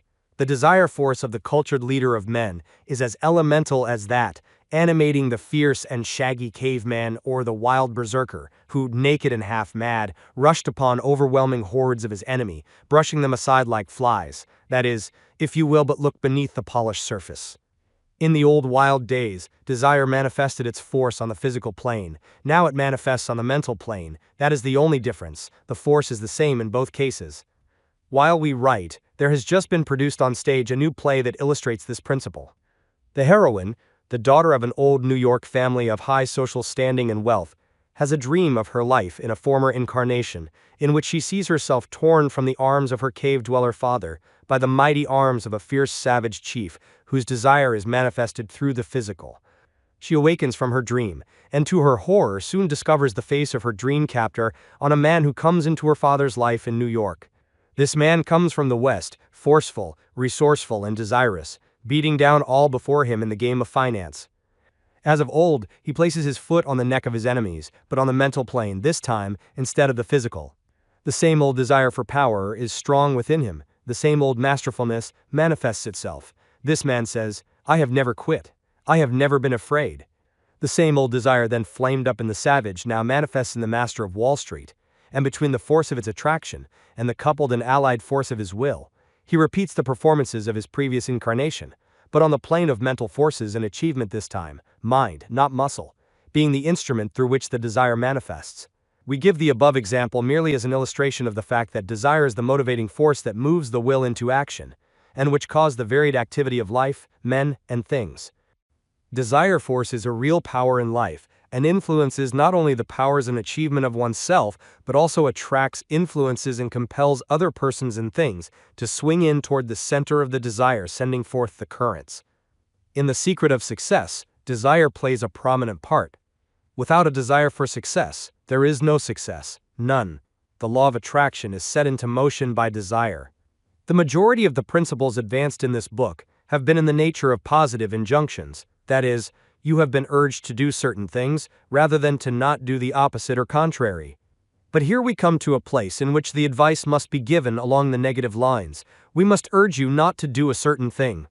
We allude to that great poison of the mind, and will known as fear. We do not allude to physical fear, important though physical courage may be, and as regrettable as physical cowardice may be considered, still it is not a part of the purpose of this book to preach against the latter and advise a cultivation of the former quality. You will find much of that elsewhere. Our purpose here is to combat that subtle, insidious enemy of true self-expression, which appears in the shape and guise of mental fear, forebodings which may be considered as negative thought, just as the other principles mentioned in this work may be considered as positive thought. Fear thought is that condition of the mind in which everything is seen through blue glasses, in which everything seems to bring a sense of the futility of endeavor, the I can't principle of mentality, as contrasted with the I can and I will mental attitude. It is the noxious weed in the mental garden which tends to kill the valuable plants to be found therein. It is the fly in the ointment, the spider in the cup of the wine of life. So far as we know, the first person to use the word fear thought, which is now passed into common use, was Horace Fletcher, the well-known writer, who coined it to supplant the use of the word worry in a certain sense. He had pointed out that anger and worry were the two great hindrances to a well-balanced, advanced, and progressive mentality, but many misunderstood him and urged that to abolish worry meant to cease taking any consideration of the morrow, a lack of common prudence and forethought. And so Fletcher coined the word fear thought to express a phase of his idea of forethought without worry, and he entitled his second book on the subject, Happiness, as found in Forethought minus Fear Thought, a very happy expression of a very happy idea. Fletcher also was the first to advance the idea that fear was not a thing in itself, but merely an expression of fear thought, a manifestation of the state of mind known as fear thought. He and others who have written on the subject have taught that fear might be abolished by the practice of abolishing fear thought from the mind by driving it out of the mental chamber, and the best teachers have taught that the best way to drive out fear, or any other undesirable mental state, was by cultivating the thought of the opposite quality of mind, by compelling the mind to dwell upon the mental picture of the desirable quality, and by the appropriate autosuggestions. The illustration has often been stated that the way to drive darkness from a room is not to shovel it out, but to throw open the shutters and let the sunlight stream in, and that is the best way to neutralize fear thought. The mental process has aptly been spoken of as vibrations, a figure that has a full warrant in modern science. Then, by raising the vibration to the positive pitch, the negative vibrations may be counteracted. By cultivating the qualities recommended in the other lessons of this book, fear thought may be neutralized. The poison of fear thought is insidious and subtle, but it slowly creeps through the veins until it paralyzes all useful efforts and action, until the heart and brain are affected and find it difficult to throw it off. Fear thought is at the bottom of the majority of failures and going down in life. As long as a man keeps his nerve and confidence in himself, he is able to rise to his feet after each stumble and face the enemy resolutely, but let him feel the effects of fear thought to such an extent that he cannot throw it off, and he will fail to rise and will perish miserable. There is nothing to fear except fear, has well been said. We have spoken elsewhere about the law of attraction, which operates in the direction of attracting to us that which we desire. But there is a reverse side to this. It is a poor rule that will not work both ways. Fear will set into motion the law of attraction just as well as desire. Just as desire draws to one the things he pictures in his mind as the desired thing, so will fear draw to him the thing pictured in his mind as the thing feared. The thing that I feared hath befallen me. And the reason is very simple, and the apparent contradiction vanishes when we examine the matter. What is the pattern upon which the law of attraction builds under the force of desire? The mental image, of course.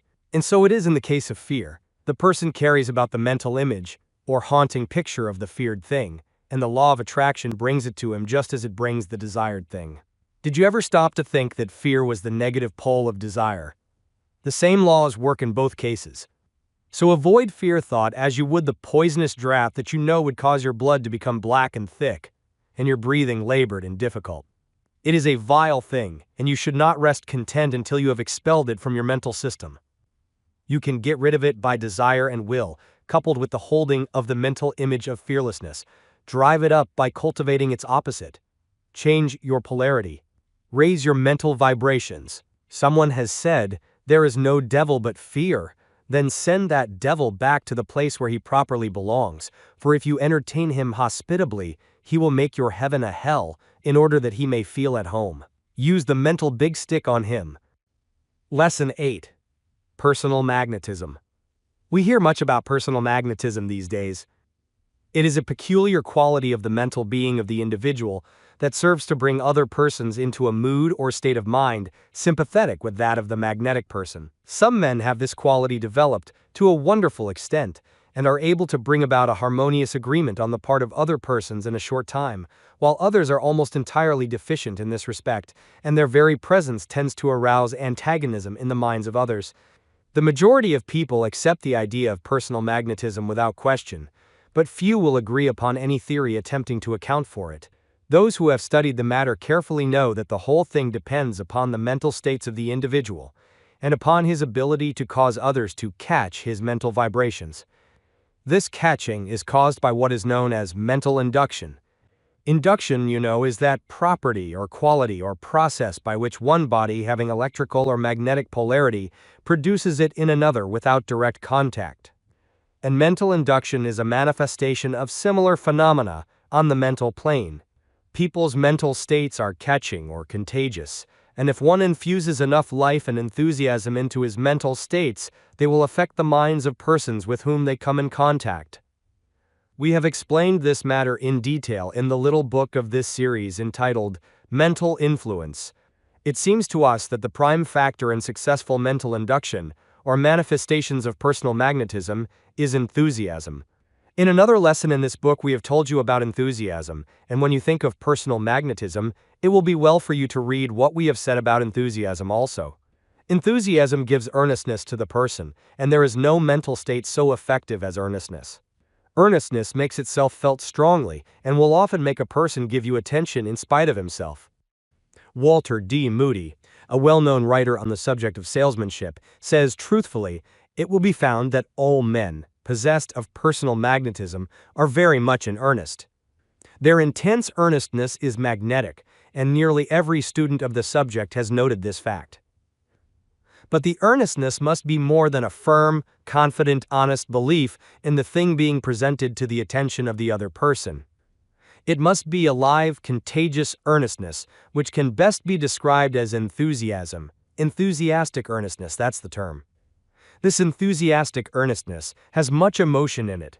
It appeals to the emotional side of human nature rather than to the thinking, reasoning side. And yet an argument based upon reason and conducted upon logical principles may be presented with enthusiastic earnestness with much greater effect than if the appeal to the reason is conducted in a cold, unemotional way. The average person is so constituted mentally that he thaws out under a manifestation of live, enthusiastic feeling under the term of personal magnetism. The feeling side of mentality is as important as the thinking side, and it is far more common and universal, for the majority of people really think very little, while everyone feels. A writer in the early 70s of the last century said, "All of us emit a sphere, aura, or halo, impregnated with the very essence of ourselves. Sensitives know it, so do our dogs and other pets, so does a hungry lion or tiger, aye, even flies, snakes and the insects, as we know to our cost. Some of us are magnetic, others not. Some of us are warm, attractive, love-inspiring and friendship-making, while others are cold, intellectual, thoughtful, reasoning, but not magnetic. Let a learned man of the latter type address an audience and it will soon tire of his intellectual discourse and will manifest symptoms of drowsiness. He talks at them, but not into them. He makes them think, not feel, which is most tiresome to the majority of persons, and few speakers succeed who attempt to merely make people think they want to be made to feel. People will pay liberally to be made to feel or laugh, while they will begrudge a dime for instruction or talk that will make them think. Pitted against a learned man of the type mentioned above, let there be a half-educated but very loving, ripe and mellow man, with but 9/10 of the logic and erudition of the first man, yet such a man carries along his crowd with perfect ease, and everybody is wide awake, treasuring up every good thing that falls from his lips. The reasons are palpable and plain, it is heart against head, soul against logic, and is bound to win every time.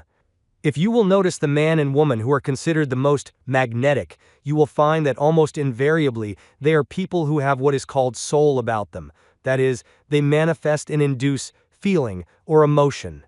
They manifest traits of character and nature, similar to that manifested by actors and actresses. They throw out a part of themselves, which seems to affect those coming in contact with them. Notice a non-magnetic actor, and you will see that although he may be letter perfect in his part, and may have acquired the proper mannerisms, gestures and other technical parts of his art, still he lacks a certain something, and that something may be seen to be the ability to communicate feeling. Now, those who are in the secret know full well that many of the successful actors, who seem to burn with passion, feeling and emotion on the stage, really feel but little of these qualities while acting. They are like phonographs, giving off sounds that have been registered in them. But if you will investigate still further, you will see that in studying their parts and practicing the same privately, these people induced a stimulated emotion, such as the part called for, and held it firmly in their minds, accompanying it with the appropriate gestures, etc., until it became firmly set there, impressed upon the tablets of the mentality as the record of a phonograph is likewise impressed upon the wax. Then, when afterward they played the part, the outward semblance of the feelings, with the motions, gestures, emphasis, etc., reproduced itself and impressed the audience. It is said that if an actor allows himself to be actually carried away with his part, so that he feels the same keenly, the result will not be advantageous, for he is overcome with the feeling and its effect is upon himself, rather than upon his audience.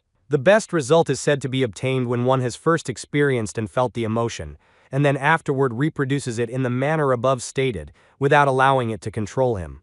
We mention the above facts for the use of those who do not naturally possess the faculty or quality of personal magnetism to the required degree. Such people will find it to their advantage to endeavor to work up the desired feeling of enthusiastic earnestness in private, fixing the mental impression by frequent private rehearsals and practice until it becomes registered in their habit mind to be reproduced upon occasions when needed. Be a good actor, that is the advice in such cases, and remember this, that frequent practice and private rehearsal makes the good actor. It is a far better thing to be able to induce feeling and enthusiasm in this way, rather than be lacking of it, on the one hand, or to be an emotional inebriate, on the other hand. One may be rationally enthusiastically earnest, without being filled full of slushy gush or maudlin emotionalism. We think that the careful student will see just what is meant here and will not misunderstand us. And remember that through this repeated acting, the desired quality will often become real and natural. Lesson 9. Attractive Personality. We have explained in our lesson on individuality that what is known as the personality was not the real I of the individual, but that instead it formed the me part of oneself, the outward appearance of the individual. As we have told you, the word personality really means the mask aspect of the individual, the outward appearance of the part in the great drama of life that he is playing.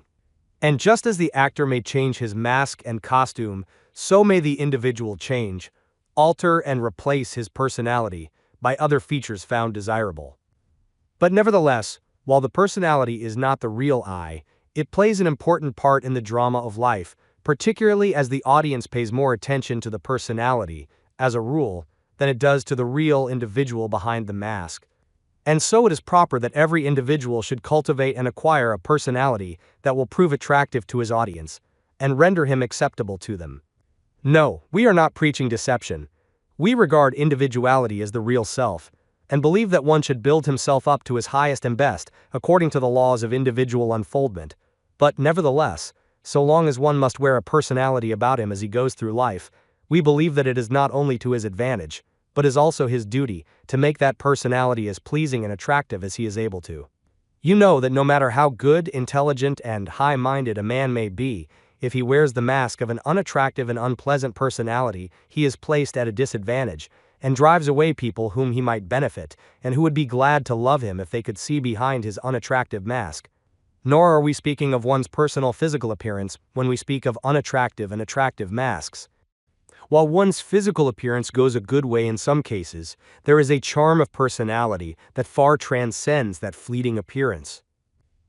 There are many persons having beautiful faces and forms whose personality is far from charming and who repel rather than attract.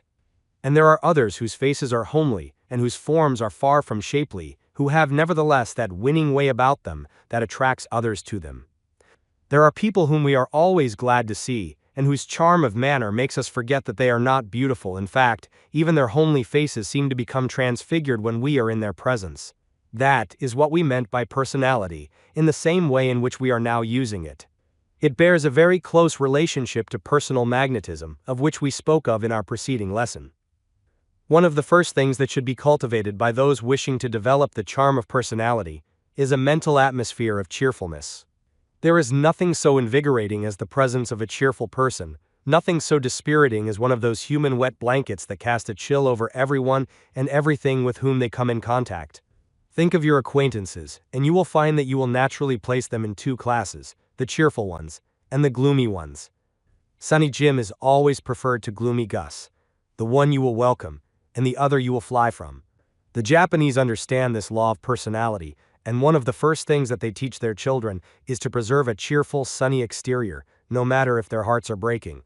With them it is considered one of the most flagrant offenses against good form to carry their sorrows, grief, and pain into the presence of others. They reserve that side of their life for the privacy of their own chamber. To the outside world they present always a happy, sunny smile. And in this they are wise, for a number of reasons. 1. That they may induce a more buoyant and positive state of mind in themselves. 2. That they may attract cheerful persons and things to them by the law of attraction. And 3. That they may present an attractive personality to others, and thereby be welcome and congenial associates and participants in the work of life. There is little welcome or help for the gloomy Gus tribe in everyday business life. They are avoided as a pestilence. Everyone has troubles enough of his own without those of other people added thereto. Remember the old lines, laugh and the world laughs with you, weep and you weep alone, for this sad old earth is in need of mirth and has troubles enough of its own. So cultivate the smile that won't come off. It is a valuable asset of personality, not the silly, idiotic grin, but the smile that means something, the real thing. And such a smile comes from within, and is more than skin deep. If you want a verbal pattern upon which to model the mental state that will produce this outward appearance of personality, here it is, bright, cheerful, and happy. Frame it and hang it in a prominent place in your mental art gallery. Commit it to memory and visualize it. so that you may be able to see it before you like an illuminated electric sign, bright, cheerful, and happy. Then endeavor to materialize the idea into reality within your mind. Think it out, act it out, and it will become real to you. Then will you have something worthwhile in the shape of personality? This may seem simple and childish to you, but if you will work it out into actuality, it will be worth thousands of dollars to you, no matter what walk of life you may be in. Another valuable bit of personality is that of self-respect. If you have real self-respect, it will manifest itself in your outward demeanor and appearance. If you don't have it, you had better start in and cultivate the appearance of self-respect, and then remember that you are a man, or a woman as the case may be, and not a poor, crawling worm on the dust of a human doormat. Face the world firmly and fearlessly, keeping your eyes well to the front. Hold up your head. There is nothing like a stiff backbone and a raised head for meeting the world. The man with bent head seems to apologize for living and being on the earth, and the world is apt to take such at their own valuation. An erect head enables one to walk past the dragons at the door of success. A writer gives the following good advice on this subject. Hold your earlobes directly over your shoulders, so that a plumb line hung from the ears describes the line of your body. Be sure also not to carry the head either to the right or left, but vertical. Many men make the mistake, especially while waiting for a customer to finish some important piece of business, of leaning the head to the right or left. This indicates weakness. A study of men discloses the fact that the strong men never tilt the head. Their heads sit perfectly straight on strong necks. Their shoulders, held easily, yet firmly in position, are inspiring in their strength, indicating poise. Every line of the body, in other words, denotes the thought of the bearer. The value of this advice lies not only in the fact that it gives to you the appearance of self-respect, no trifling matter by the way, but also that it tends to cultivate a corresponding mental state within you. For just as thought takes form in action, so do actions develop mental states. It is a rule that works both ways, so think self-respect and act self-respect. Let the I am within you manifest itself. Don't crawl, don't cringe, don't grovel, but do be a real human being. Another bit of personality worth cultivating is the art of taking an interest in others. Many people go through the world so wrapped up in their own affairs that they convey the impression of being apart and aloof from others with whom they come in contact. This mental state manifests in a most unpleasant form of personality. Such people are not only regarded as cold and lacking heart and soul, but they also give others the impression of selfishness and hardness, and the public is apt to let such a person alone, to leave him to his own selfish moods and mental states. Such a one never becomes popular, never becomes a good mixer among men. Taking an interest in others is an art that well repays the student of success to cultivate it. Of course, one must always keep the main chance before him and not allow his own interest to suffer by reason of his interest in others. That goes without saying, for unreasonable altruism is just as one-sided as undue selfishness. But there is a middle course. You will find something of interest in every person with whom you come in contact, and if you will but turn your attention to that interest, it will manifest itself in such a way that the person will be conscious of it, will appreciate it, and will be glad to respond by taking an interest in you. This is not deceit, or time-serving, or flattery. It is the law of compensation working on the mental plane. You get what you give. If you will stop and think a moment, you will find that the people whose personality seems the most attractive to you are the people who seem to take an interest in your own personality. This taking an interest in others manifests itself in many ways, one of which is in making you a good listener. Now, we do not mean that you should allow yourself to be made a dumping ground for all the talk of all the people with whom you come in contact. If you do this, you will have time for nothing else. You must use ordinary judgment and tact in regulating the time you give to others, depending upon the person and the particular circumstances of the case. What we do mean is that while you're listening, you should listen well. There is no subtler compliment that one person can pay to another than listening well to him or her. To listen well is to listen with interest, and that is something that cannot be very well taught in a book. Perhaps the best way to express the idea is to say, listen as you would be listened unto. The golden rule may be applied to many things and ideas, with benefit and good results. The man who listens well is well thought of by those to whom he listens. In this connection, we are always reminded of the old story of Carlyle, who, as everyone knows, was reputed to be a crusty, crabby old chap. prone to sarcastic remarks and brusque treatment of those with whom he engaged in conversation. The tale goes that one day a man called upon Carlyle, and the man understood the art of listening well. He so turned the conversations as to get Carlyle started on a subject dear to his heart, and then he kept quiet and listened well. Carlyle talked a straight streak for several hours and grew quite enthusiastic over his topic. When at last the visitor arose to depart, he was forced to actually tear himself away from Carlyle, who, following him to the door, manifested unusual enthusiasm and good spirits, and bidding him goodbye, said warmly, "Come again, Mon, come again and often. Ye have a wonderfully bright mind, and I've enjoyed your conversation very much indeed. Ye are a most delightful conversationalist. Be careful not to bore people with your personal experiences. Better forget your personal self in talking to others, except when it is right to the point to bring yourself in. People do not want to hear what a wonderful fellow you are. They want to tell you what wonderful people they are, which is very much more pleasant to them. Don't retail your woes, nor recite your many points of excellence. Don't tell what a wonderful baby you have. The other people have babies of their own to think about. You must endeavor to talk about things of interest to the other person, if he wants to do the talking himself. Forget yourself, and take an interest in the other person. Some of the best retail merchants impress upon their salespeople the advantage of cultivating the mental attitude and personality that you will give the customer the impression that you are on his side of the counter. That is, that you are taking a personal interest in his being well served, suited, well treated, and satisfied. The salesman who is able to create that impression is well advanced on the road to success in his particular line.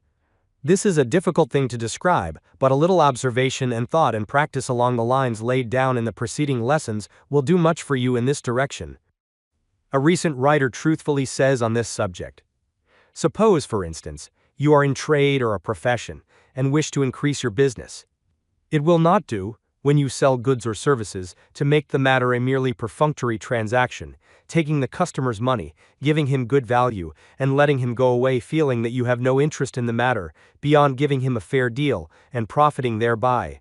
Unless he feels that you have a personal interest in him and his needs, and that you are honestly desirous to increase his welfare, you have made a failure and are losing ground. When you can make every customer feel that you are really trying to advance his interests as well as you own, your business will grow. It is not necessary to give premiums, or heavier weights or better values than others give to accomplish this. It is done by putting life and interest into every transaction, however small." This writer has stated the idea clearly, forcibly and truthfully, and you will do well to heed his advice and to put it into actual practice. Another important point in personality is self-control, particularly in the matter of keeping your temper. Anger is a mark of weakness, not of strength. The man who loses his temper immediately places himself at a disadvantage. Remember the old saying, "Those whom the gods would destroy, they first make angry." Under the influence of anger, a man does all sorts of foolish things that he afterwards regrets. He throws judgment, experience, and caution to the winds, and acts like a crazy man. In fact, anger is a sort of madness, a phase of insanity. If you doubt this, look carefully at the face of the first angry man you meet, and see how irrational he looks and acts. It is a well-known fact that if one keeps cool while his opponent is angry, he has decidedly the best of the matter, for he is a sane man dealing with an irrational one.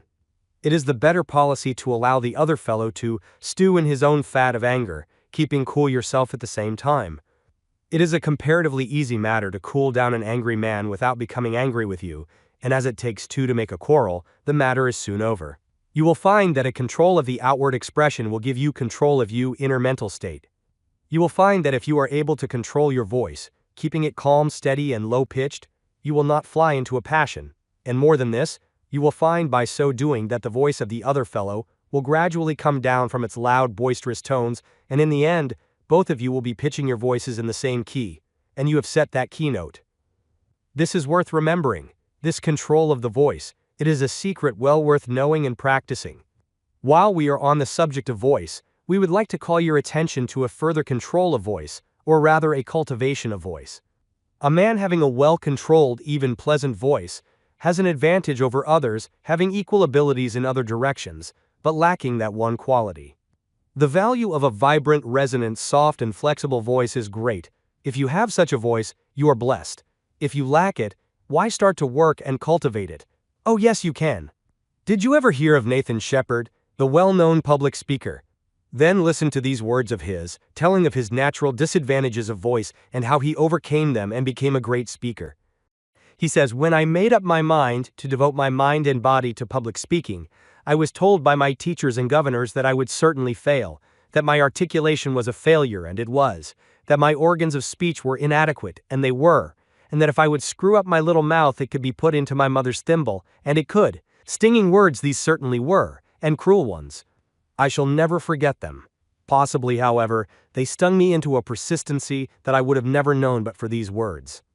At all events, that is the philosophy of the self-made world of mankind. I may not have accomplished much, I do not claim to have accomplished much. It is something I have made a living out of, my art for 20 years, and that I do claim to have done in spite of every obstacle and every discouragement, by turning my will upon my voice and vocal organs, by cultivating my elocutionary instincts and my ear for the cadences of rhetoric, by knowing what I and my voice and my feelings were about, by making the most of myself." After these words, anything that we might add regarding the possibility of acquiring a good voice by will, practice, and desire would be superfluous. Pick out the kind of voice that you think best adapted to your work, and then cultivate it by practice, determination, and desire.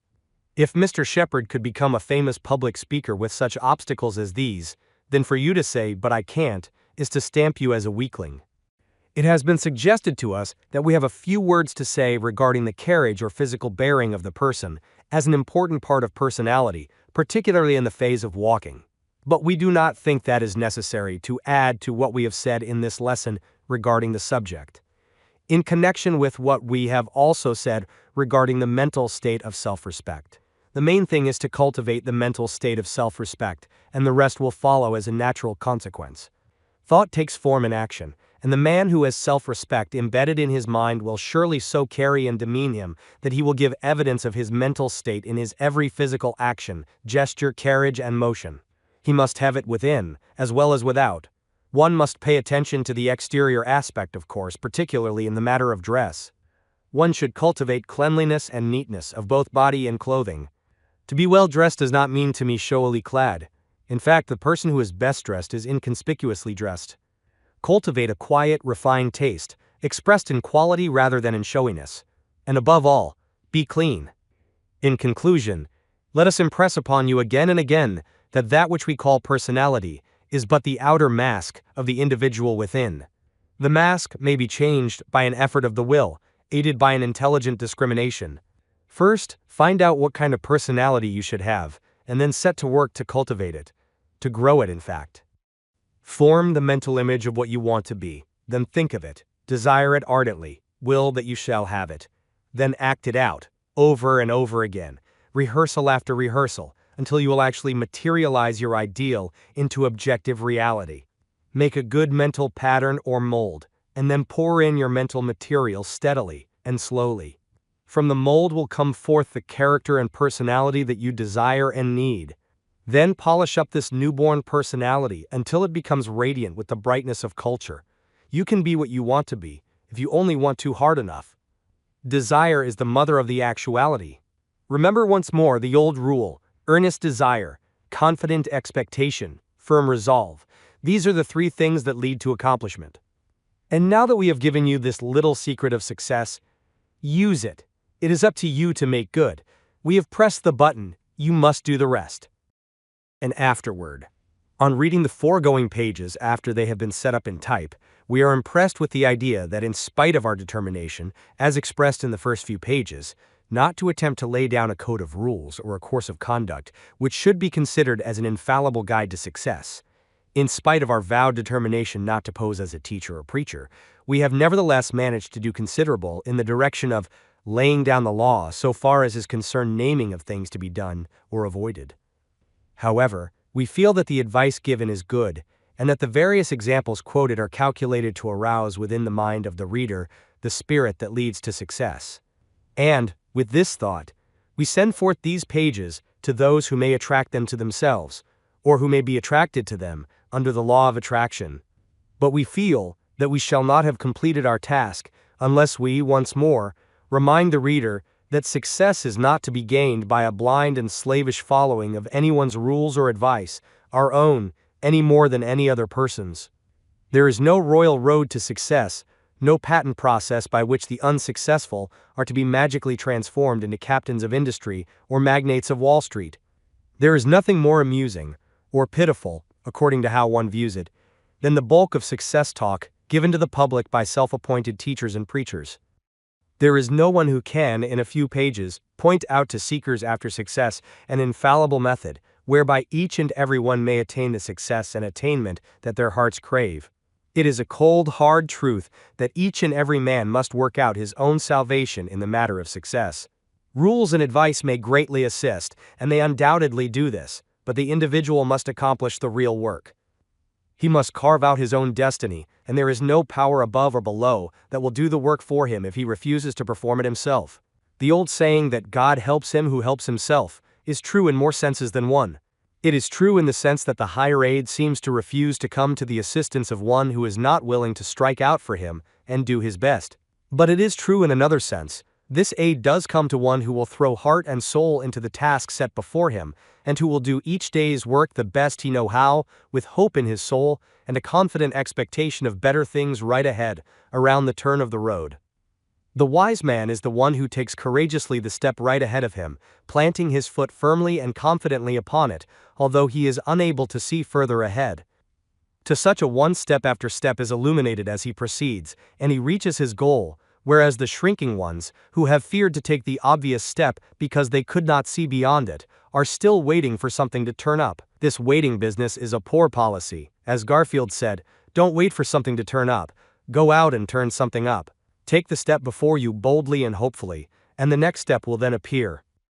The thing to do is that which lies right before you to be done.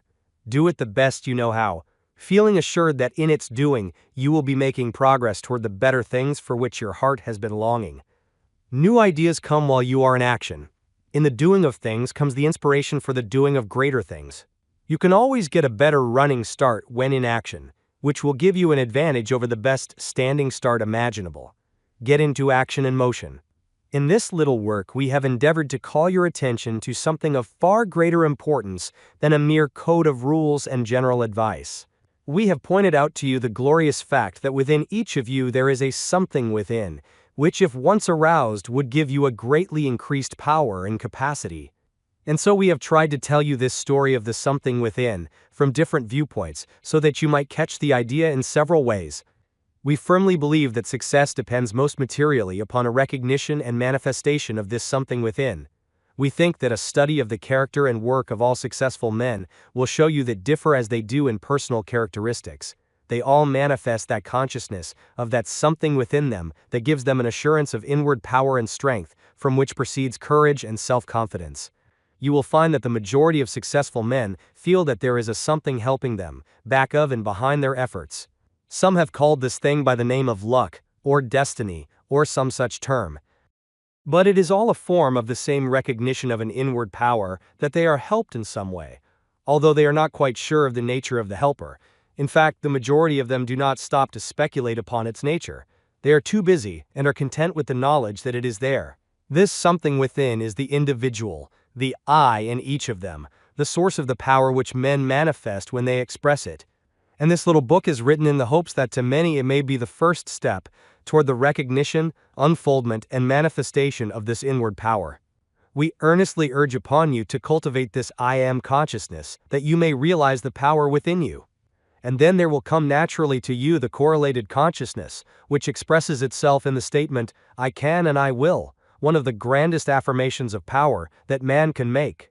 This I can and I will consciousness is that expression of the something within, which we trust that you will realize and manifest. We feel that behind all the advice that we can give you, this one thing is the prime factor in the secret of success.